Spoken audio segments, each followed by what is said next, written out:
Hai, halo, assalamualaikum warahmatullahi wabarakatuh. Kita live dadakan bersama Dula Sahabat Ibu. Ya, jadi untuk live kali ini yang akan saya sharing adalah kontraksi itu bagaimana sih kita? Kontraksi itu apa sih rasanya?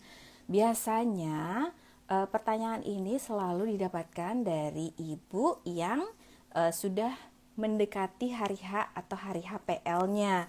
Sering ditanyakan, Mbak, aku belum ada kontraksi nih gitu. Benarkah hal itu gitu kan? Jadi kalau misalnya ibu di trimester 3 mungkin di 39 minggu, 40 minggu bilang aku belum merasakan kontraksi sama sekali, gak ada kontraksi, sebetulnya hal tersebut kurang tepat ya. Jadi kita bahas dulu yuk tentang macam-macam kontraksi ya. Jadi kontraksi yang terjadi untuk ibu hamil itu dimulai dari kurang lebih di trimester 3, bisa start dari 6 bulan ya gampangannya. Itu ibu sudah merasakan yang namanya Braxton Hicks atau kontraksi palsu. Nah, kita cek dulu gimana sih tanda-tandanya kontraksi palsu gitu ya. Bagi yang sudah pernah hamil dan melahirkan, biasanya bisa mudah menjelaskan. Akan tetapi bagi ibu yang baru pertama kali hamil nih, yang namanya kontraksi palsu tuh kayak gimana rasanya gitu, itu biasanya bingung. Ini apa? Apakah kram gitu? Oke, kita bahas dari kontraksi palsu atau yang sering disebut namanya Braxton Hicks kalau kita baca di artikel gitu. Kontraksi palsu biasanya terjadi di kehamilan kurang lebih dimulai dari 6 bulan. Rasanya ya, itu ibu harus mengamati daerah perut. Bagaimana caranya? Kita gunakan jari-jari tangan kita, pegang seperti ini. Ketika kontraksi palsu itu datang, maka biasanya yang terjadi adalah area perut nih. Biasanya area perut dari tengah ke bawah itu tiba-tiba mengencang. Seolah-olah seperti kram. Pernah kram nggak? Jadi kram itu tiba-tiba daerah tertentu tuh mengencang. Nah, 30. Oke, hai Mbak Dian. Nah, kapan kontraksi benerannya? Oke, nanti kita bahas ya. Kita bahas dari kontraksi palsu dulu. Nah, jadi kontraksi palsu itu bisa start dari 6 bulan gitu. Jadi rasanya bagaimana gitu? Daerah perut mulai dari tengah ke bawah itu tiba-tiba mengencang seperti rasanya orang kram. Kram itu tiba-tiba zrrrt. Nah, ibu pegang tuh perutnya. Itu biasanya datangnya suka-suka dia. Kadang kalau kita kecapean suka kram atau habis berhubungan suami istri juga tiba-tiba kok perutku kenceng, tapi biasanya tidak ada rasa nyeri bu, biasanya tidak ada. Dipegang perutnya, patokannya apa, coba ibu senyum, ini dia, nget nget nget. Biasanya kalau rasa dari kontraksi palsu itu kalau daerah perutnya tuh sekeras ini nih, kalau kita pegang dagu. Nah, ini ada empuk-empuknya di luar, tapi begitu kita dorong di bagian dalam, ini ada bagian yang keras. Nah, dia mengencang seperti itu perutnya. Ada rasa nyeri nggak? Umumnya tidak ada rasa nyeri, hanya rasa kram ringan saja. Biasanya setelah ibu duduk, istirahat, minum, Braxton Hicks-nya hilang. Gitu ya. Jadi itulah kalau kontraksi palsu itu biasanya terus terjadi start dari 6 bulan sampai biasanya 37 weeks itu masih terasa masih kontraksi palsu. Selama persalinan belum terjadi itu berarti dia masih kontraksi palsu. Ingat ya, dipegang perutnya tiba-tiba mengencang dan kencangnya daerah perut itu kayak kram, dan dipegang perutnya ketika perutnya itu sekencang ini, lihat dagu, ada empuk-empuknya dikit karena pasti ada selaput lemaknya ya di depan kita ya, ada daging dan lemak. Daerah perut kalau kita tekan kayak dagu nih. Oh, ini kencengnya kayak gini gitu. Nah, nanti kalau sudah selesai Braxton Hicks atau kontraksi palsunya, ibu pegang lagi. Dia akan jauh lebih lembek. Nah, tidak ada rasa kencang sama sekali. Itu. Lalu yang berikutnya, hal itu akan terjadi terus. Kontraksi palsu itu cepat hilang. Tapi kadang-kadang suka timbul. Gitu ya. Suka timbul, hilang. Nah, kalau ibu tiba-tiba kontraksi terus dibawa istirahat tidur hilang, yaitu kontraksi palsu. Nah, bagaimana kalau kontraksi asli atau kontraksi beneran gitu ya? Kontraksi beneran, biasanya kalau kontraksi beneran itu rasanya kayak apa sih gitu? Biasanya kalau sudah mendekati HPL, misal udah 39 nih, atau 38 nih. Kalau kontraksinya masih hilang, yaitu masih kontraksi palsu gitu. Nah, kontraksi yang asli bagaimana rasanya? Nah, saya bisa sedikit menggambarkan menurut bahasa saya karena saya sudah mengalaminya. Ketika ibu sudah memasuki kontraksi yang asli, kontraksinya itu tidak hilang. Misalnya, perutnya mengencang, tiba-tiba perutnya mengencang, daerah perut, atas, seluruh bagian pinggir, atas dan bawah, itu ketika kita pegang, itu mengencangnya seperti ini. Gantian, kalau tadi Braxton Hicks kayak dagu ya, kalau yang kontraksi asli biasanya sekencang ini Bu, jidat. Nih, ini kencangnya. Daerah perut tuh sekencang ini. Lalu, kontraksi asli itu tidak hilang begitu saja. Dia akan berlanjut terus dan semakin lama semakin mendekat. Kita bisa pakai timer kok, kontraksi timer. Misal tiba-tiba kencang, gitu ya, kencang perutnya mengencang seperti jidat, ya. Itu ibu hitung ceklek gitu.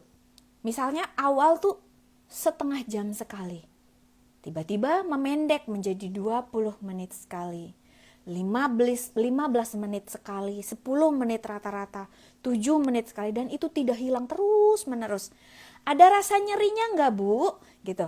Rasanya di awal-awal tanda-tanda persalinan dengan kontraksi yang asli tersebut itu biasanya belum terlalu nyeri Bu. Tapi yang sudah pasti daerah perut mengencang seperti ini. Tapi kalau ada rasa nyerinya kayak gimana Ibu? Gitu.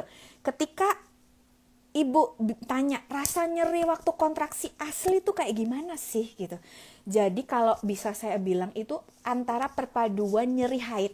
Buat ibu yang kalau sebelum-sebelumnya mengalami haid itu nyeri, ditambah dengan mules melilitnya kalau kita mau BAB. Itu nyampur jadi satu ibu rasanya. Nah, hanya ketika persalinan sudah masuk kontraksi aktif, itu rasanya tuh pelan-pelan. Dari mulai melilit dan kram kayak orang mau pup atau BAB, seperti itu rasanya dulu. Nanti lama-kelamaan dia akan semakin kencang gitu. Jadi kalau misalnya di usia misalnya 39 weeks bilang, Mbak aku belum pernah kontraksi, gak tahu aja rasanya kontraksi, gak mungkin. Kontraksi sudah ibu rasakan, hanya ibu belum paham kalau itu kontraksi, yaitu kontraksi palsu. Nah nanti kalau sudah mendekati kontraksi asli, biasanya itu yang namanya perutnya mengencang, ada ataupun tidak ada rasa nyeri. Ketika perut mengencang terus-terusan, berhenti mengencang, berhenti semakin lama semakin sering, ingat, ada atau tidak ada rasa nyeri, itu biasanya kita bisa katakan itu sudah memasuki fase persalinan. Karena tanda-tanda persalinan ada 3. Yang pertama adalah keluar flek. Yang kedua, tidak ada flek tapi kontraksinya rutin. Kemudian yang berikutnya adalah pecah ketuban atau rembes ketuban. Gitu ya. Jadi nggak usah bingung-bingung ya Bu. Kalau bilang Mbak rasanya kontraksi itu kayak apa? Coba pegang perutnya ya, terutama yang di 37 weeks ke atas. Kontraksi itu kayak apa? Kemudian seperti apa? Pegang perutnya. Kemudian rasakan ketika perut mengencang seperti kram dan kerasnya adalah seperti jidat, seperti ini dipegang.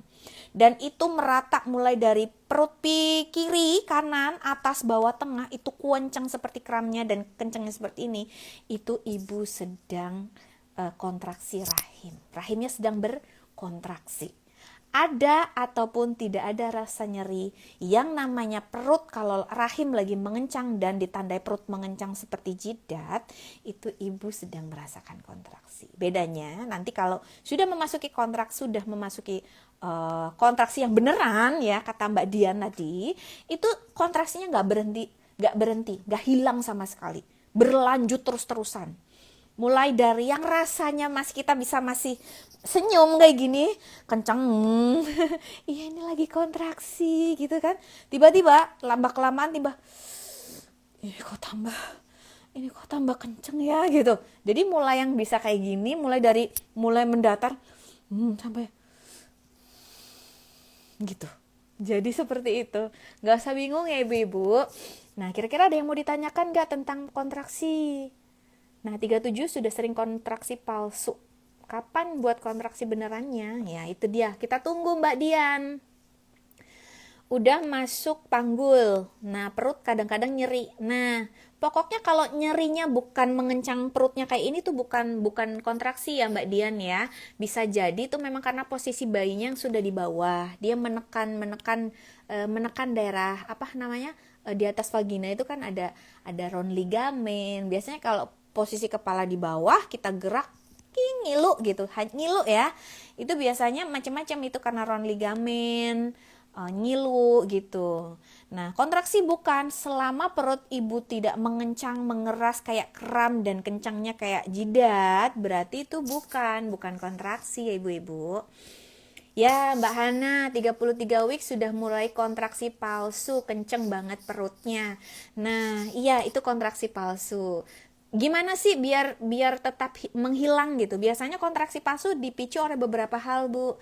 Biasanya kurang minum. Berarti ibu kalau lagi kecapean, kurang minum, biar kontraksi palsunya hilang atau mereda, itu ibu harus ambil posisi istirahat. Istirahat, duduk, tiduran, lalu minum yang banyak. Lalu tarik nafas, exhale. Kalau masih belum hilang juga tiduran, ambil tidur. Nah, kalau dalam kondisi istirahat kontraksinya hilang atau kencang-kencang di perutnya itu hilang, berarti itu masih kontraksi palsu. Gitu. Ya, jadi jangan bingung. Tuh, kalau kontraksi yang lahiran kayak gimana sih Mbak? Ya itu tadi saya bilang, kontraksi yang mau lahiran beneran itu gabungan, Bu. Gabungan antara nyeri haid, ibu tahu kan nyeri haid itu kan suka melilit di bawah ya, rasa di perut bawah itu nggak enak banget.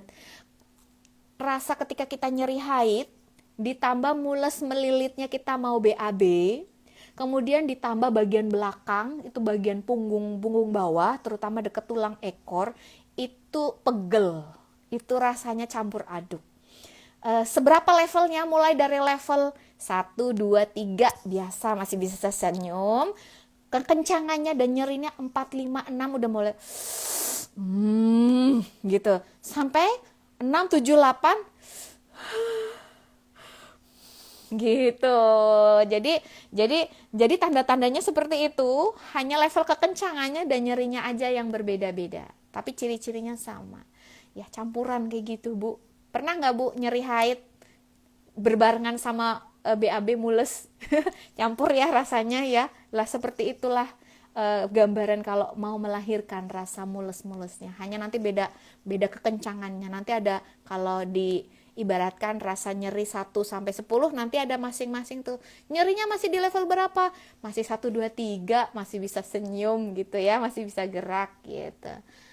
Mbak, bagaimana teknik nafas saat persalinan yang benar? Persalinan ya, kita ngomongin persalinan itu berarti ketika mulai muncul tanda-tanda persalinan sampai bukaan sebelum melahirkan. Melahirkan itu bukan 10, berarti sampai bukan 9. Yang biasa saya sarankan itu adalah menggunakan teknik nafas diafragma, atau orang bilang belly breathing. Yaitu ketika tarik nafas, tarik selalu melalui hidung, gembungkan daerah perutnya, kemudian exhale. Boleh melalui mulut, boleh melalui hidung.